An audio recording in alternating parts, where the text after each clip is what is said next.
puntahan po natin tungkol sa internet selling. Ito po ang katanungan, paano po nagbago ang internet business sa Pilipinas sa mga nakarang taon na Mr. Ryan?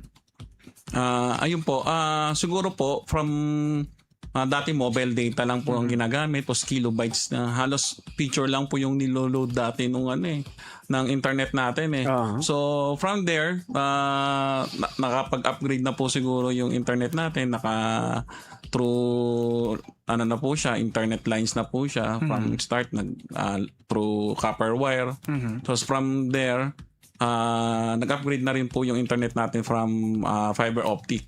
So from fiber optic, mas malaki na po yung nagiging capacity natin na i-deliver. So kasi mas malaki na po yung needs ng internet natin dito sa Pilipinas. Lagi ko narinig yung kapatid Randy at Sir Ryan yung fiber. Kaya nga, yung connection ko sa bahay, ginawa ko rin fiber. So, pag sinabing fiber optic, mas malakas ang internet, ibig sabihin nun. Opo, mas malaki yung capacity na i-deliver niya through end-to-end from data centers to household. Like dun sa dati na copper wire, mas limited yung naibibigay na bandwidth. Okay. Follow-up question lang ako doon sa na yan. Yung kapag sinabing copper wire, ito yung mga parang lang to hirap na hirap pumasok yung bandwidth ba? Ganun ba yun? Opo, kasi po yun yun po yung copper wire. If nare-recall nyo po, yun po yung mga PLDT, DSL.